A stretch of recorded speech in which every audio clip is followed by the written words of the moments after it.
En Quito, una madre habría intentado vender a su hijo recién nacido. Agentes de la DINAPEN capturaron al supuesto comprador. Nueva investigación en contra del dueño de la clínica Primavera. La muerte de una mujer a quien le habrían practicado una cesárea sin contar con el título profesional sería la causa de la indagación. Nuevas denuncias de abusos sexuales de estudiantes salen a la luz, esta vez en Machala. Las autoridades intensifican operativos de control.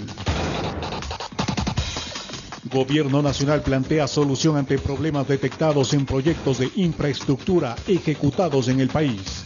Martes 24 de octubre del 2017, amigos, bienvenidos a su informativo del mediodía, últimas noticias. Es un gusto estar con ustedes con lo más destacado de esta jornada y contigo, Verónica, muy buenas tardes. Buenas tardes, María Fernanda, amigos televidentes, bienvenidos a la información del mediodía. Empezamos Últimas Noticias TV. Y empezamos con noticias lamentables. 2 personas murieron en un accidente de tránsito en la vía Durán-Yaguachi, en la provincia del Guayas. Según las investigaciones, las víctimas se movilizaban en una motocicleta que fue impactada por un bus de transportación pública.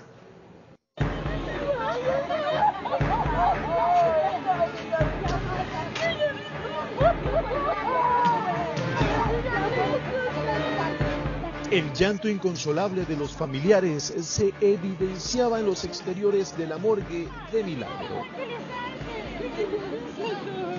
Se trata de los parientes de las víctimas de un accidente que se suscitó en el kilómetro 16 en la vía Durán-Yaguachi.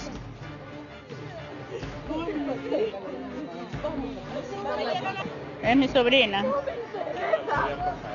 Ellos iban de trabajar en la moto. Ellos iban de trabajar en la moto y cuando nos dieron las noticias que las 2 personas han fallecido. Ellos eran mi esposo. Aparentemente, según las primeras versiones, los fallecidos previo al accidente se transportaban en una motocicleta, la cual fue alcanzada por un bus de transportación pública. Fue un choque por alcance entre un micro de la Cooperativa Ejecutivo Express de la ciudad de Milagro contra una motocicleta. Producto de este accidente falleció tanto el conductor como el acompañante de la motocicleta. De ahí que siguen las investigaciones. Imágenes en redes sociales mostraban la magnitud del hecho. Los cuerpos de las víctimas quedaron en la calzada. Bueno, eso se verificará en la investigación, no se puede determinar ya que los vehículos se encontraban ya movidos fuera de la escena del accidente, entonces se tendría que investigar mediante la Fiscalía para determinar el grado de responsabilidad de cuál de los 2 participantes. Un suceso lamentable que deja sumida en la tristeza a familias que jamás imaginaron que de un momento a otro la vida de sus seres queridos se perdería, informó Julio César Sao. Y una unidad de la Cooperativa Interprovincial Sangay que cubría la ruta desde el oriente hacia la ciudad de Quito se accidentó en la Panamericana Norte en el sector del Chasqui, aproximadamente 40 kilómetros al norte de la Tacunga. Tras el percance, 11 pasajeros resultaron heridos. Las primeras investigaciones señalan que el conductor de la unidad se habría quedado dormido, por lo que se impactó contra una plataforma. Y una intensa lluvia cayó sobre Quito, por lo que las vías sufrieron estragos en el colapso del tránsito y también accidentes. En uno de ellos, en la avenida Simón Bolívar, 3 personas resultaron heridas tras el choque entre un automóvil y un vehículo de transporte pesado. La capital soportó una intensa lluvia la tarde de este lunes. Peatones tuvieron que salir protegidos del granizo y del frío que se hizo presente en sectores del centro y sur de Quito. El colapso de las vías dejó a vehículos varados por horas y agentes de tránsito acudieron a lugares estratégicos para controlar el orden y el respeto de las señaléticas para evitar siniestros. Sin embargo, un automóvil y un vehículo de transporte pesado chocaron en la avenida Simón Bolívar y la autopista General Rumiñahui, donde 3 mujeres resultaron heridas. Afortunadamente, ninguna tiene lesiones de gravedad. En el lugar del accidente trabajaron 10 efectivos del Cuerpo de Bomberos, una ambulancia y una unidad de rescate. Las autoridades iniciaron una investigación para determinar la responsabilidad del siniestro. Con realización de Rafael Hermida, informó Adriana Rojas.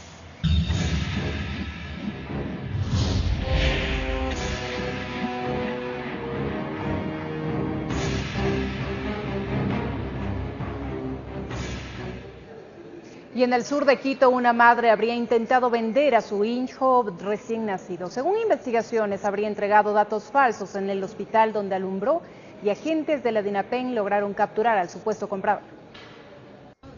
Llegó por emergencias al hospital Luz Helena Arizmendi, donde alumbró a su pequeño hijo. Los médicos la atendieron como a toda paciente, pero los encargados de receptar datos y otros protocolos descubrieron que algo estaba mal.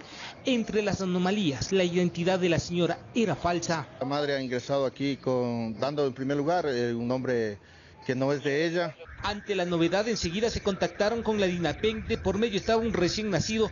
A la llegada de los agentes, la mujer no pudo seguir con la mentira y confesó supuestamente que por falta de recursos pactó con un extranjero para entregarle al recién nacido. La señora a lo mejor tomó contacto con este señor en un centro comercial y ahí le había indicado que le puede colaborar. Inmediatamente organizaron todo un operativo con las características físicas del sujeto. Los uniformados del presunto comprador lo ubicaron en los exteriores del hospital, quien en un inicio dijo ser el conviviente de la parturienta y padre del bebé. Precautelar más que toda la integridad física del menor. La madre y el pequeño permanecen en el área de neonatos médicamente. Los dos están fuera de peligro. Lamentablemente la progenitora se encuentra con custodia policial. La mentira se cayó al encarrar a las dos personas. Salió a relucir la verdad. Supuestamente horas atrás acordaron que él se haría cargo del recién nacido porque ella no tenía recursos para los gastos de crianza.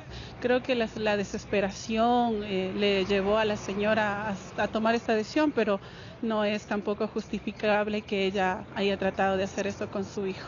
Las investigaciones están dirigidas a saber qué iba a hacer el extranjero con la criatura, qué planes tenía, si pensaba salir del país, en fin, una serie de hipótesis en un caso, por decirlo menos, preocupante. Que se encontraba un sospechoso de nacionalidad Guatemala, un extranjero. En las próximas horas, madre e hijo serán dados de alta. Ella tendrá que enfrentar las consecuencias de sus actos en el campo judicial, mientras el pequeño irá a una casa de acogida. En Quito informó Iván Casamen. 12 del día con 7 minutos. Luego de casi 2 meses de búsqueda, la policía capturó el presunto responsable de la muerte de un ciudadano ocurrido en un sector del noroeste de la ciudad de Guayaquil. Varios agentes resultaron heridos durante la aprehensión del sujeto. Tras 58 días de búsqueda, la Policía Nacional consiguió dar con el paradero de alias Chino Malo, presunto autor del asesinato de Giancarlos Ibarra, hecho ocurrido el pasado 26 de agosto en Bastión Popular. En el sector de Bastión Popular existió una persona que se bajó de un vehículo tipo automóvil y realizó algunos disparos en los que quedaron 2 heridos. El ciudadano Ibarra Salazar Giancarlos alias Bill Clinton, y que posteriormente falleció, así como la adolescente Yulexi Carolina alias Chino Malo fue localizado la tarde de este lunes en el sector conocido como Caraguay Chiquita, en el bloque 10 de Bastión Popular, por agentes del bloque de búsqueda y DINASET. Él es el que lideraba porque ya tiene como antecedente otras tentativas que vamos a vincularles, que con esta detención va a ser importante porque de ahí vamos a partir para poder vincular en algunas otras investigaciones. Al momento de la aprehensión, el tipo trató de refugiarse entre la multitud, haciéndose pasar por la víctima de un presunto asalto. Tenemos que lamentar es la no colaboración de la ciudadanía, que estuvo a punto de arrebatarnos del detenido, después de inclusive los agentes de la DINASET mencionar a la ciudadanía que es responsable de un asesinato. Lastimosamente, la ciudadanía no nos colaboró en esta ocasión. Al proceder a identificarnos como policía y querer proceder a la detención de él, pone resistencia queriéndose dar a la fuga, por lo que tocó utilizar técnicas para poderlo neutralizar al señor. De acuerdo con la policía, el asesinato de Giancarlos Ibarra, conocido también como Bill Clinton, se habría originado por una disputa de territorio por bandas microtraficantes. El alias Bill Clinton, el que falleció, era el dueño de esa área y justamente fue victimado por alias Chino Malo para apoderarse del sector. En 2016, alias Chino Malo fue sentenciado por tentativa de asesinato, cumpliendo en la cárcel una pena de menos de 1 año y medio. Alias Chino Malo tenía antecedentes en el 2016 por tenencia de armas ilícitas Y en el 2016 también, la primera en agosto y la segunda en septiembre por tentativa de asesinato. Informó Ítalo Ruiz. 12 horas con 10 minutos y un hombre fue asesinado de varios disparos en el interior de un vehículo. El crimen se produjo esta madrugada en el norte de Guayaquil. Al conductor de este vehículo le propinaron varios disparos mientras circulaba por la cooperativa Valle de los Geranios, en el sector de Vergeles, en Guayaquil. Según testigos, la víctima venía huyendo de sujetos que se movilizaban en otro carro, de donde al parecer se bajó el autor de los disparos. El carro se parqueó en la parte del frente, hizo los 2 disparos al momento de girar, hizo los 3 disparos y ahí se fueron los señores. ¿Dispararon del carro o se bajó el sujeto? No, dispararon, la puerta del copiloto estaba abierta, pero de ahí hicieron 2 disparos en la parte del frente. Al principio eran suaves, y al rato, pa. Entonces le digo a mi esposa, coge a la bebé, le digo, porque usted sabe que perdigones en el techo caen. Habitantes del sector se encontraban alarmados ante lo sucedido. Decían no conocer al fallecido. Desconocemos porque no es ni del sector, porque aquí uno conoce a los vecinos, entonces desconocemos, ¿no? La víctima mortal fue identificada como Gregory R., de 26 años. Al parecer, registra 3 detenciones, una por asesinato y 2 por robo. El chico está así virado. ¿Qué edad más o menos? Yo le pongo unos 23 a 24 años. ¿No lo conoce? No. La Policía Nacional y el fiscal a cargo del levantamiento del cadáver no quisieron dar declaraciones a la prensa. Informó Jorge Salazar. Recorremos el país. En Chimborazo se registró un femicidio y un suicidio. Un joven habría victimado a su conviviente para luego quitarse la vida ahorcándose. Los cuerpos fueron encontrados por la comunidad alejada. En medio del intenso polvo, rescatistas bajaban los cuerpos de Orlando Lema y Betty E. La joven mujer habría sido victimada por su conviviente, quien luego de cometido el hecho, se presume se quitó la vida. En una pendiente encontramos a una mujer de unos 20 años aproximadamente, tendida en el suelo, sin vida, y a un ciudadano colgado de un árbol con un elemento constrictor, una soga en el cuello. Para nosotros nos parece que es un femicidio del hombre que convivía. Luego ya no tuvo salidas y él también se suicida. Sucedió en el sector Los Tanques de Encolumbe, Cantón Colta, en Chimborazo. Sus familiares cuentan que la mujer estaba desaparecida. Fue el mismo conviviente quien dio aviso dónde estaba el cuerpo antes de suicidarse. Que encontró a su conviviente fallecida y que aparentemente él advirtió que se quitaría la vida.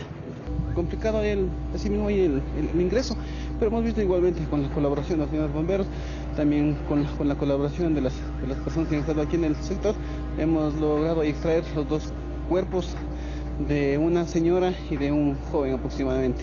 Que la desafortunada mujer podría haber estado embarazada de 3 meses. Estaba conviviendo, me comentan, con el chico aproximadamente desde agosto, entonces incluso ha estado embarazada. No se sabe cuáles fueron los motivos que lo conllevaron a cometer el femicidio. El desafortunado se habría graduado hace pocos días de policía. Culminado sus estudios de policía y su graduación habría sido el día jueves en la mañana.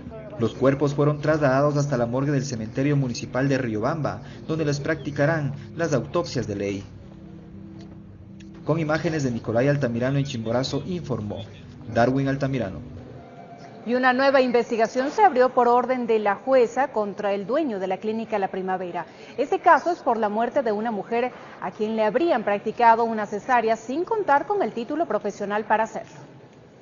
Entre abrazos y lágrimas, los familiares y amigos de Stephanie Morales, una paciente de la clínica que fue clausurada el pasado 9 de agosto y que habría fallecido por presunta negligencia médica, recibieron la noticia de que se abre un nuevo proceso contra el propietario de dicha institución, quien es acusado de presunto delito de homicidio culposo. Ahora tranquilos porque la justicia se está viendo, está saliendo a la luz todo lo que este médico no hizo por mi hermana, nunca le ayudó, siendo el deber de él. Lo único que tenía que hacer es derivarle a mi hermana, lo cual nunca lo hizo. Una jueza con criterio jurídico, analizando bien las evidencias que expuso la fiscal al hacer su planteamiento, ha determinado que el señor debe guardar prisión preventiva porque él ha causado mucho daño al tener un ejercicio profesional para el cual él no estaba técnica ni académicamente capacitado. El caso habría ocurrido el 23 de enero de 2014, cuando Stephanie Morales se le habría practicado una cesárea, tras la cual falleció. Engañaba a las pacientes que con confianza depositaban esa confianza y se hacían atender en una clínica que se pretendía tenía todo el instrumental y todos los profesionales para que les atiendan como toda persona desea, con control, con técnica, con instrumentación. En esa clínica lo único que se ha encontrado es víctimas. El propietario de dicha clínica tenía medidas sustitutivas, prohibición de salida del país y obligatoriedad de llevar consigo el brazalete electrónico. Debido a la investigación de una supuesta asociación ilícita, ahora se sumaría la investigación de homicidio culposo. En Quito informó Andrea Valareso.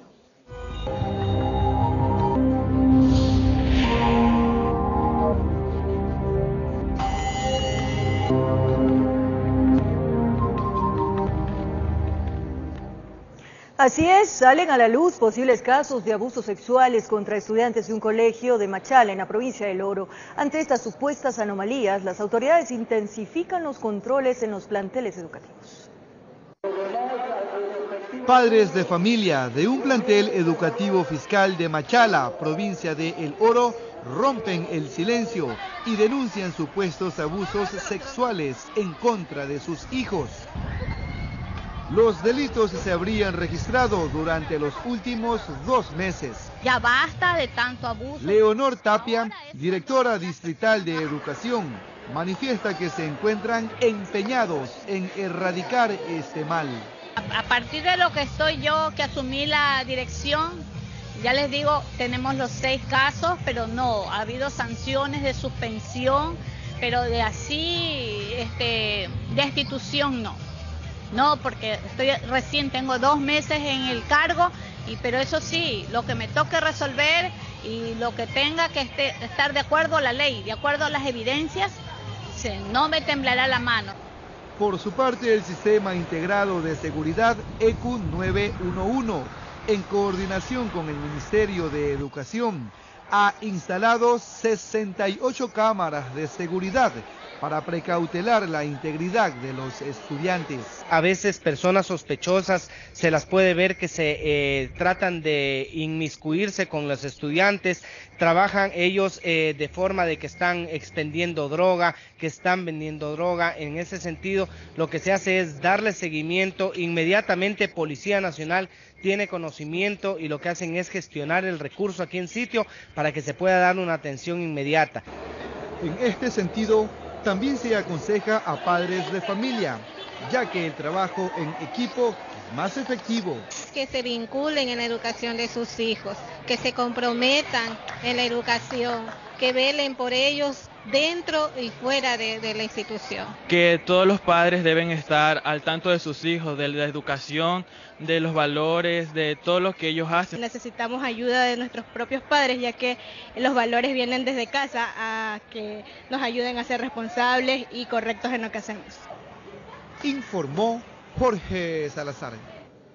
Mientras tanto, en Guayaquil, exdirigentes de la Unión Nacional de Educadores aseguran que en los últimos días han receptado denuncias de madres de familia de al menos 15 colegios públicos en los que se habrían registrado presuntos abusos sexuales. Líderes de la UNE afirmaron que no solo estarían vinculados docentes, sino autoridades de los planteles. Porque no pueden continuar esta mafia. Incontenibles. Las denuncias siguen apareciendo por todos los lados cardinales, incluso desde la antigua dirigencia de la otrora UNE. Hablan de un nuevo caso de un presunto abuso sexual en un colegio público del sur de Guayaquil. Quien tiene varias denuncias por ser encubridor y en uno de los casos la resolución de la Junta Distrital de Resolución de Conflictos y nunca se instauró sumario. Según Jorge Iturburu, ex rector del Colegio Nacional Vicente Rocafuerte y abogado en libre ejercicio, al fragor de la coyuntura de una legión de padres indignados, lo han buscado en su oficina. Hay 15 colegios en este momento. Estos profesores no es que son profesores, son rectores, administran las instituciones educativas. Afirmaron que en la mayoría de los casos denunciados hubo un silencio cómplice. Las autoridades distritales continúan con el atropello, el abuso, el encubrimiento. Y creen que Fander Falconi y los dos últimos exministros deben dar una explicación. El CAL ya aprobó las comparecencias de todos. De hecho, del actual asambleísta de Alianza País, quien en una entrevista afirmó que como ministro visitó más de una vez el colegio réplica y nunca le hicieron ninguna denuncia. ¡Miserable violador, cárcel! Informó Jorge Escobar. Atención, por su parte, el Ministerio de Educación detectó que del año 2014 a julio del 2017, los niños no solo han sido abusados por los profesores, sino también por personal de limpieza, trabajadores administrativos, rectores, directores y compañeros de aula. El abuso sexual en contra de estudiantes es una problemática que sigue creciendo en el país. El Ministerio de Educación realizó un diagnóstico del fenómeno y reveló que entre el 2014 y el 2017 en el país se reportaron 882 casos en el sistema educativo. Por eso ahora se habla de una tolerancia cero para las agresiones sexuales. Tenemos una política de cero tolerancia a los abusos sexuales.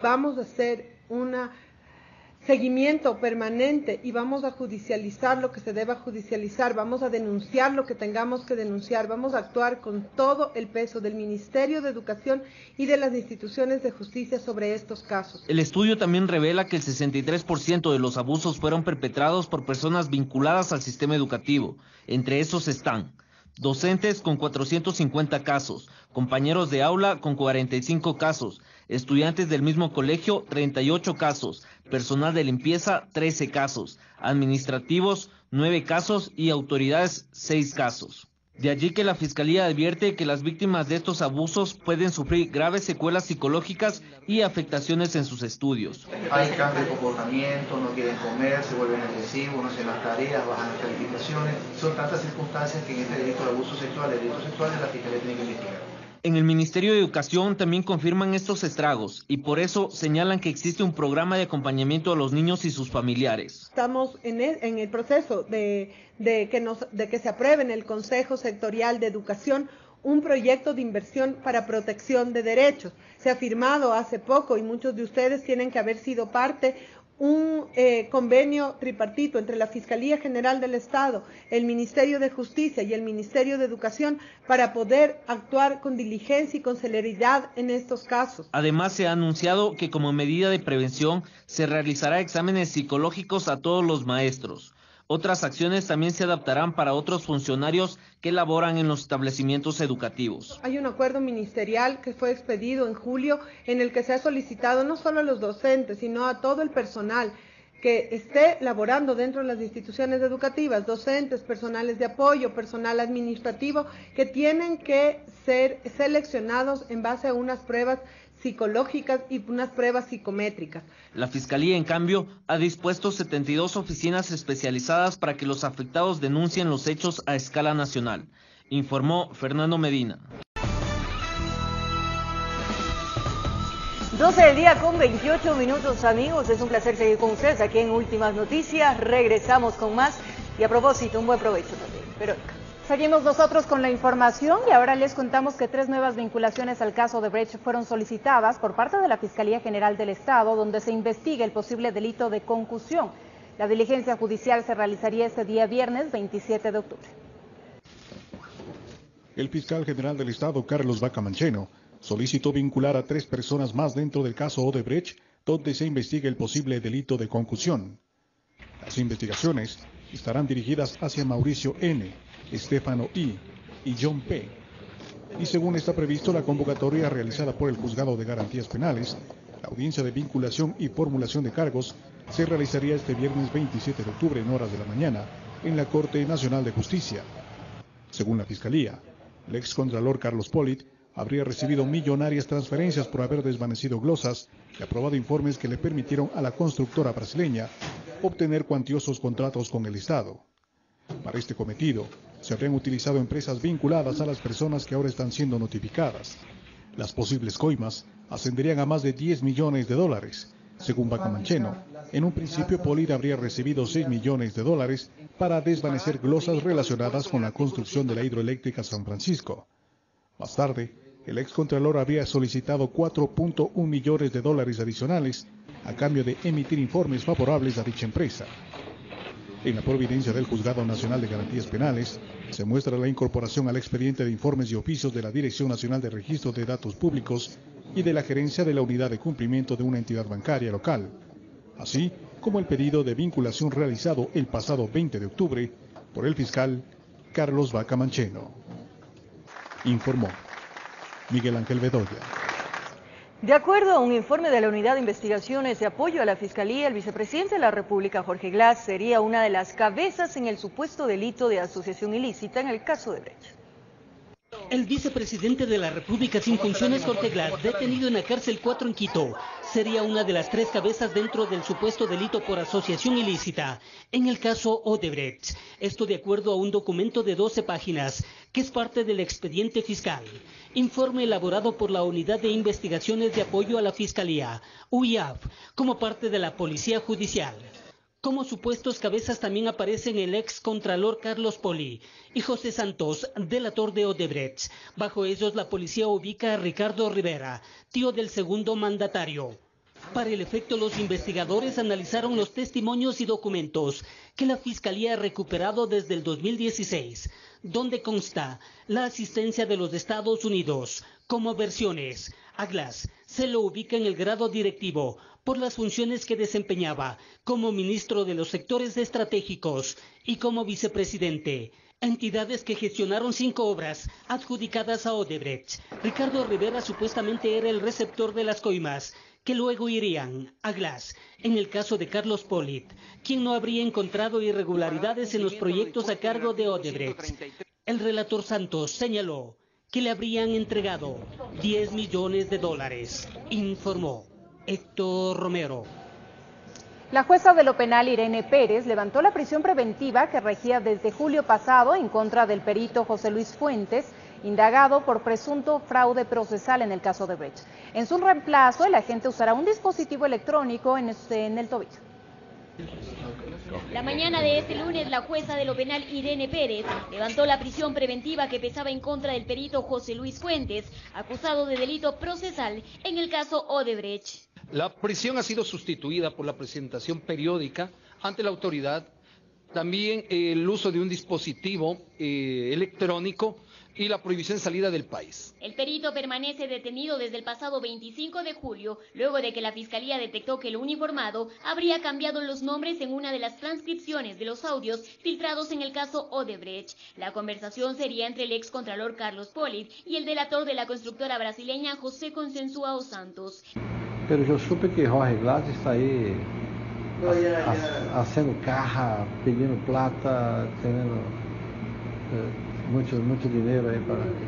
En su transcripción del diálogo habría cambiado el nombre del vicepresidente Jorge Glass, poniendo en su lugar Lazo. Fuentes argumentó en su testimonio que el error se produjo pues no contaba con las herramientas adecuadas para realizar la transcripción, además de que se le habría otorgado muy poco tiempo para este trabajo, y descartó cualquier tipo de influencia externa para cambiar los nombres. La instrucción fiscal en este caso concluye este martes 24 de octubre y posterior se espera la audiencia para conocer si la Fiscalía llama o no a juicio al perito. En Quito informó Adriana Rojas.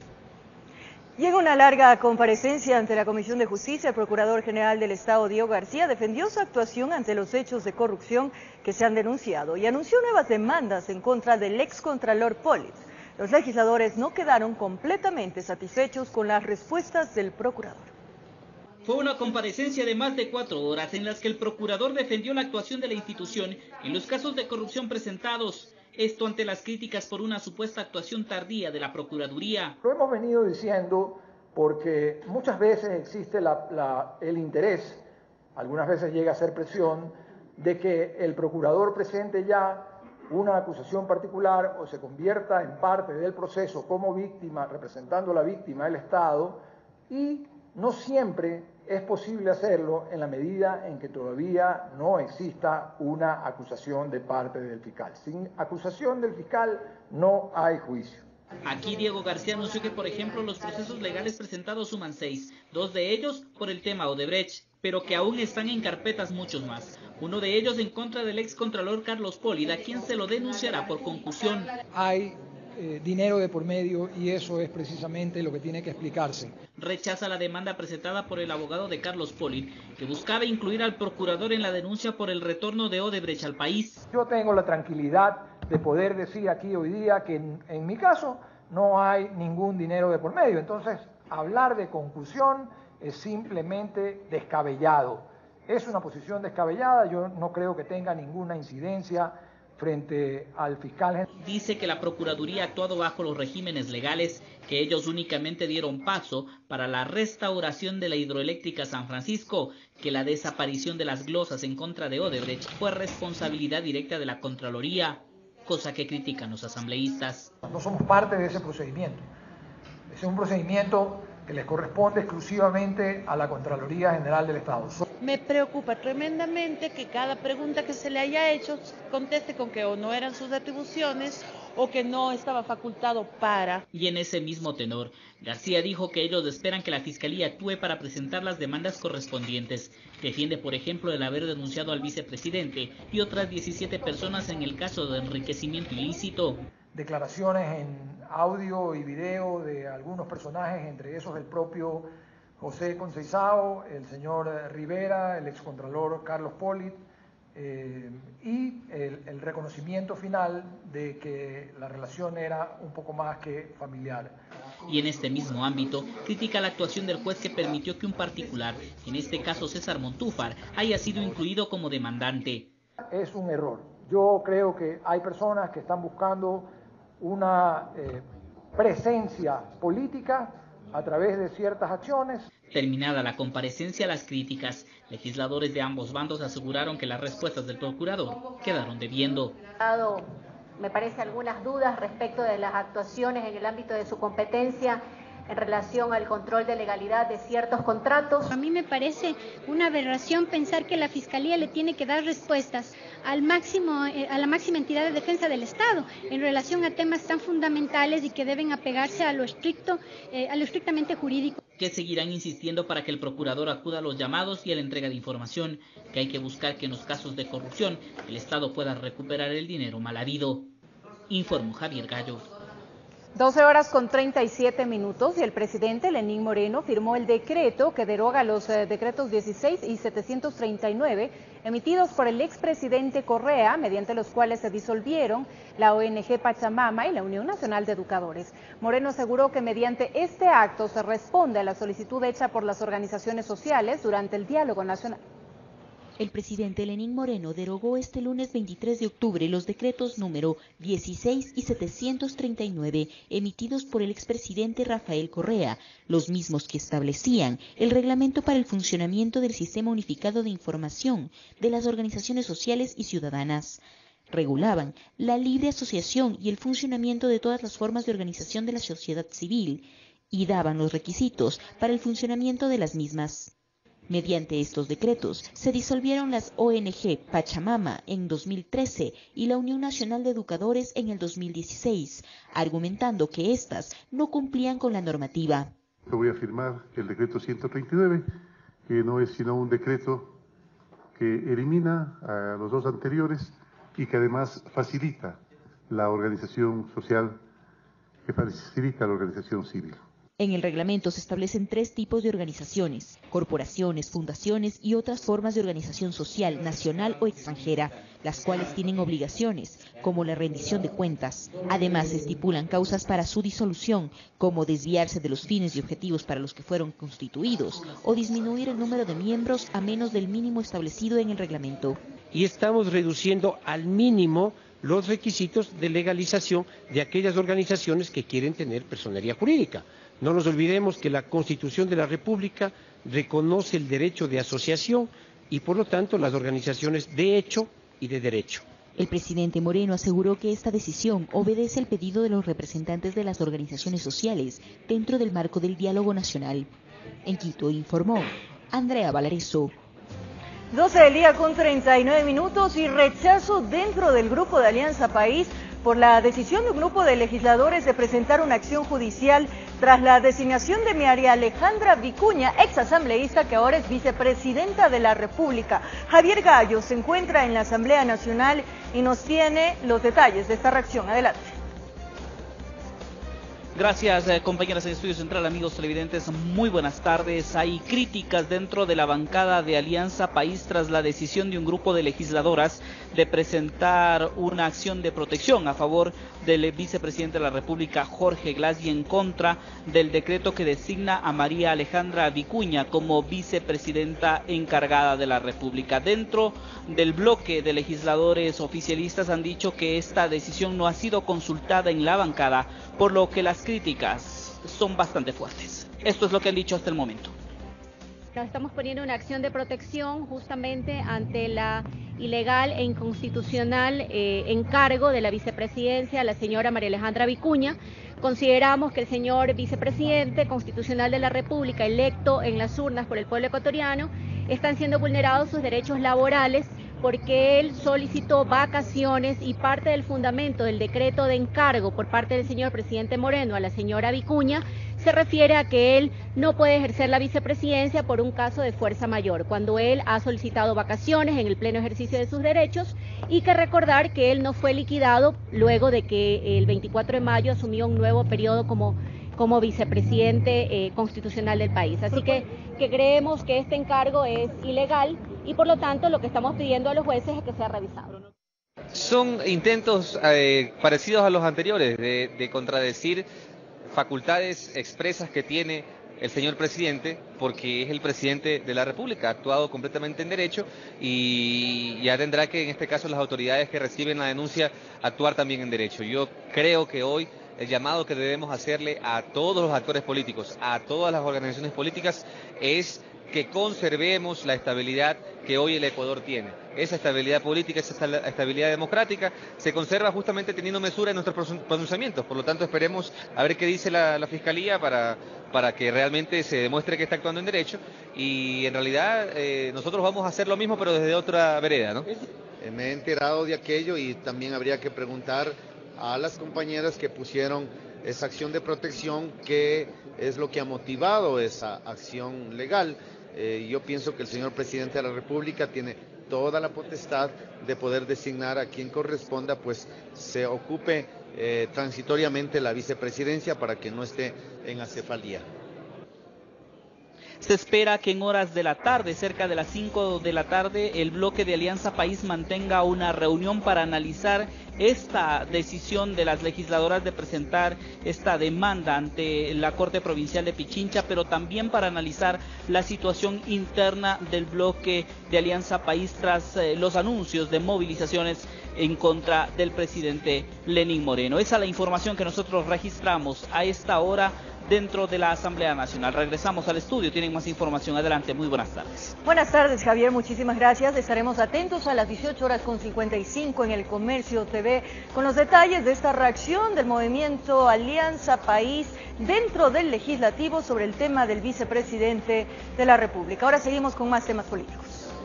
Son las 12:43 y les contamos que el defensor del pueblo, Ramiro Rivadeneira, presentó ante la Corte Constitucional observaciones a la pregunta que hace referencia al Consejo de Participación Ciudadana y Control Social, mientras que el asambleísta Esteban Melo presentó el recurso amicus curiae.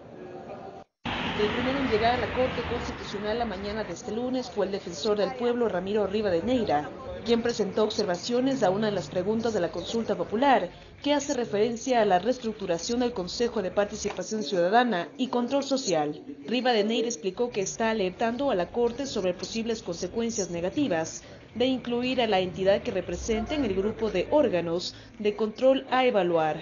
Nosotros estamos pidiendo que se reflexione sobre la naturaleza especial de la Defensoría del Pueblo, que, de ser el caso, se las excluya de la evaluación a los órganos de control en el entendido de que esto afectaría la naturaleza especial y el estatus internacional de la Defensoría del Pueblo. El funcionario indicó que su pedido se fundamenta en el carácter especial y el estatus internacional de la Defensoría. Porque la Defensoría del Pueblo tiene estatus A reconocida por Naciones Unidas. El estatus A Naciones Unidas le entrega a las instituciones nacionales de derechos humanos que tiene el más alto nivel de independencia. Minutos más tarde llegó el asambleísta de Alianza País, Esteban Melo, quien presentó el recurso de Amicus Curiae, la inconstitucionalidad de varias preguntas de la consulta popular. Por ejemplo, la eliminación de la libre postulación, la mal llamada reelección indefinida. Si se presenta a través de consulta, no es el mecanismo adecuado, tendría que ser a través de una Asamblea Nacional Constituyente, como establece el artículo 441 de nuestra Constitución. Señaló que en el caso de que la Corte no tome en cuenta su pedido, se analizará en el bloque de Alianza País si se movilizarán a las calles. Informó Priscila Cadena.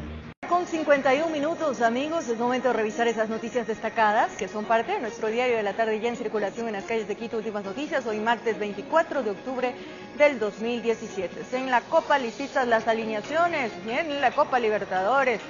El día de mañana Guayaquil vivirá una fiesta, 11 heridos por pepazo de un bus. Un accidente de tránsito esta mañana muy fuerte que ha dejado varios heridos. En Guajaló, clausura en mecánicas y además tendremos nuestro suplemento de los días martes, Vida Sana, con algunas recomendaciones importantes. Está con nosotros Pablo Campos para traernos los detalles. Son 11 ya los heridos de este accidente fuerte que se registró esta mañana. Pablo, muy buenas tardes. ¿Qué tal, Fer? ¿Cómo estás? Buenas tardes, un saludo para ti, para los televidentes. Un bus de la cooperativa Sangay en el sector del Chasqui, cerca de la Tacunga, se accidentó. Hubo 11 personas, como tú dices, que resultaron heridas, 7 de ellas tuvieron que ser trasladadas a un centro de salud. Por suerte no se registraron muertes en este caso. Y vamos a cambiar de tema porque en los deportes mañana se vive en el puerto principal una fiesta. Las semifinales empiezan de la Copa Libertadores y los hinchas del Barcelona están preparados para esa gran fiesta. Así es, desde las 18:45 el cuadro torero enfrenta al Gremio. Han quedado dilucidadas las dudas en la alineación, sobre todo de Barcelona. Minda jugará en el puesto de Márquez y Nahuel Pan jugará en el puesto de Jonathan Alves. Los dos están suspendidos desde los cuartos de final de la Copa Libertadores. Bueno, los mejores deseos ya porque el Barcelona representa a todo un país el día de mañana. Pablito, y sabemos que vas a estar en esa cobertura en primera fila. Y para finalizar en Vida Sana, nuestro suplemento de los días martes, recomendaciones importantes para la salud. Desmitificando un poco esta cuestión de que el huevo es malo precisamente para la salud. Hay especialistas consultados por Últimas Noticias dicen que lo recomendable es comer de 1 a 3 huevos por la cantidad de vitaminas, de proteínas que tiene este alimento, así es que a consumirlo libremente. También una serie de recomendaciones sobre dónde entrenarse, cómo hacer mascarillas, todo en el segmento Vida Sana. Muy bien, Pablito, que tengas una excelente tarde. Mañana te vamos a extrañar porque vas a estar cubriendo precisamente la Copa Libertadores. Es momento de una pausa, pero ya regresamos con más.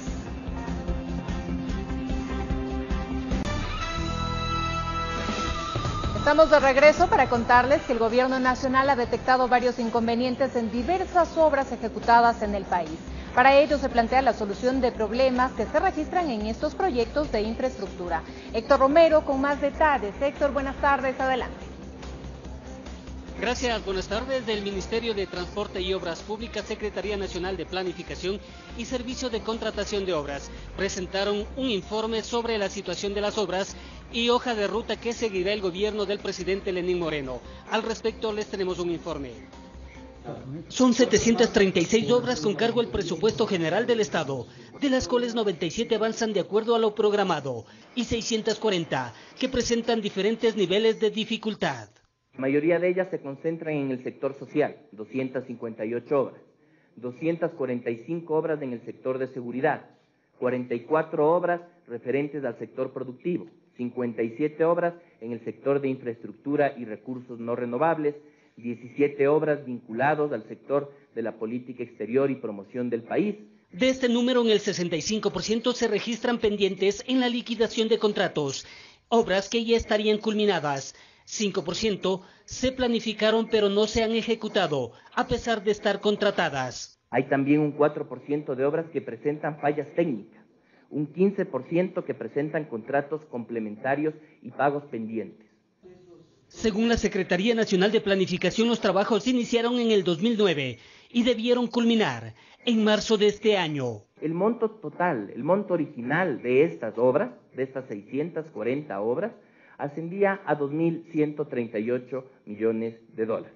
A la fecha ya se han invertido 3.975 millones.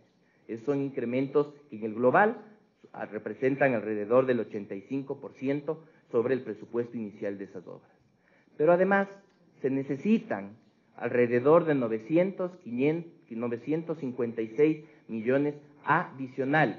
Desde el Ministerio de Transporte y Obras Públicas se toma como ejemplo el tramo 1 de la vía Vilcabamba-Bellavista para explicar por qué se incrementó su costo. El avance de la obra es del 98%. El monto original fue de 18.9 millones de dólares y el monto contractual llegó a 152 millones de dólares. Es decir, 663% más de lo que fue contratado. ¿Por qué? Porque se tomaron decisiones. Hay que ser muy claro, no se trata de sobreprecios, no, se trata de incrementos en los presupuestos, ya sea por cambio en especificaciones técnicas, ya sea por imprevistos o ya sea por otras causas que hay que entrar a revisar en detalle las autoridades competentes. Para viabilizar el cumplimiento de las obras se creará un equipo interinstitucional, pero serán necesarias reformas legales. Las obras complementarias sobrepasaron lo que dice la ley y obviamente eso hace que la obra se paralice y al paralizársela entramos en un momento en el cual no podemos avanzar y jurídicamente tocará hacer las respectivas reformas legales. Se está preparando una reforma que se enviará a la Asamblea como económico urgente, que nos va a permitir a nosotros como OSECOP poder acelerar todas estas obras y poder salir de poco a poco. Informó Héctor Romero. Reiteramos, los funcionarios esperan ampararse en reformas legales para viabilizar el cumplimiento de algunas obras que están pendientes. Este es el informe de Héctor Romero desde la Presidencia. Buenas tardes. Buenas tardes, Héctor, muchas gracias por tu informe y con esto ya damos por terminado el informativo del mediodía, deseándoles como siempre una excelente tarde de martes y que se queden en nuestra compañía a las 18:55 el Comercio TV una vez más. Así es, Verónica, una excelente tarde para ti y nos reencontramos en la emisión estelar del Comercio TV, no se lo pierdan, un abrazo grande.